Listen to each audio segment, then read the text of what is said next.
Kasapçılarga bir uşul mümkünçülüktен пайдаланып ескертүү берип коеюн деп чечтим да. Kasapçılar. Misal her bir adam bir kesipke kirerden murda ошол kesip жөнүндө шариятта маалымат алып алып туруп, андан кийин ошол kesipти баштасын. Бирок соода кылабы? Соода тууралуу шариятта эмне дейт? Ошону билип алып туруп, андан кийин сооданы баштасын дейт да. Kasapçılar, урматтуу kasapçı болуп иштеген бир туугандарым, сиздерге мен эскертүүм, сөзсүз түрдө шарият боюнча бисмиллахи Аллаху акбар деп союш керек. Малды сойгондо. Эгерде аны ошол бисмилла Аллаху акбар деп сойсо адал болот экендигини билбеген адам сойсо ал арам болуп калат шариятыбыз боюнча.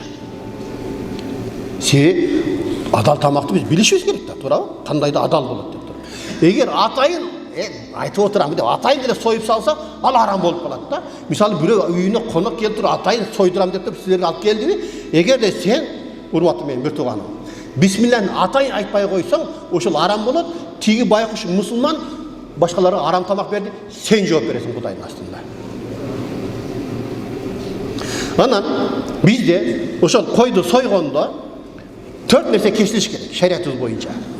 Кызыл өңгөч, тамак жегенде кире турган, кекиртек, анан 2 кан тамыр, артерия, вена деп коебу, 4. Жок дегенде 3-өө кесилиш керек. 3-өө кесилсе адал болот.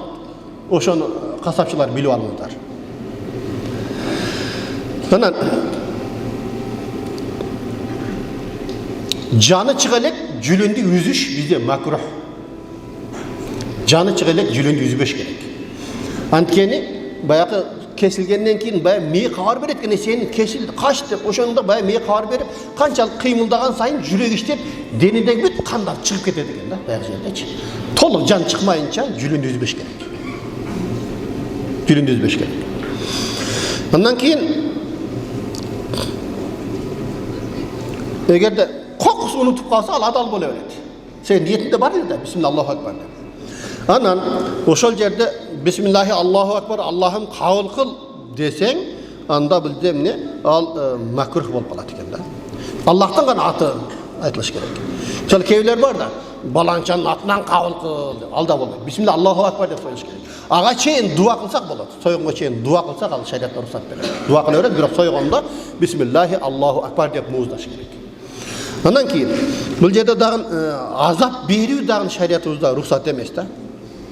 Мисалы жан чыга эле башын кесип алып салуу макрух деп коет бизде. Макрух. Жаны чыга эле терилеп баштайт. Мен бир эки жерде көрүп калдым, касапчы туугандар. Ал деле жанда барлык жанга жакшылык кылууга шарият буйрган. Жаны чыга эле терилебеңиздерчи ошонучу. Жаны чыга эле терилегендер бар экен ошонучу. Бул дагы эмне? Азап берген болуп эсептелет. Жаны чыга эле жүлүнүн үзгөн дагы болбойт. Андан малды байлап коюп ошол жерде бычакты курчуткан дагы бизде макрух. Ал ошону көргөндө эле өлүп калат экен. 2 жолу өлтүрөт экенбиз да байкушту. Ошол да шариятта дурус эмес да. Андан кийин кейбирлер бар, базган менен, кубалды менен уруп туруп, жыгытып туруп анан союп, ошол да арам эле. Башта өлүп эле калат да. Урганда туурабы? Адам өлүп калса керек, ал деле өлүп эле калат да. Карасаң, ошондуктан эмне? Сен атай ошол кесипти мойнуңа алдыңбы? Мойнуңа алгандан кийин сен эркекче бол. Эркекче союш керек. Кадимкидей эле ошо жыгып туруп, эркекче музда аны. Базган менен, кубалды менен уруп жыгып отурбай. Ошол нерсени бир мүмкүнчүлүктөн пайдаланып эскертип коюн дедим. Анткени жакында Курбан айт келатат. Курбан айтта мисал бизде конокторубуздар келет сырттан, арабтар келет, түрктөр келет, байкуштар, коноктор келет дагы. Мен ошо кыйналган мусулман бир туугандарыма жардам берейин деп туруп курмандыктарды чалып баштайт да. Ошо конокторду сыйлайм десең, шарияттан бир сыйра маалымат алып алыш керек. Ошол мал союу боюнча туугандар. Конокту сыйлаш керек. Эгерде ошол мисалы канча миң километрден жол артып келип, конок болуп келип, ошо мусулмандарга курбандык чалып берейин десе, ошол этти арам кылып кое турган болсоң, конокту сыйлабаган адам ал жакшылык көрбөйт эч качан. Ошол конок келип туруп эле ошону таркатып туруп кимге берет? Биздин кошуналарыбызга таркатат да, карасаңар. Кошуналарыбызга таркатат ошол эттерди. Демек, биз кошунага жакшылык кылыш үчүн баарына жакшылык кылышыбыз керек экен да.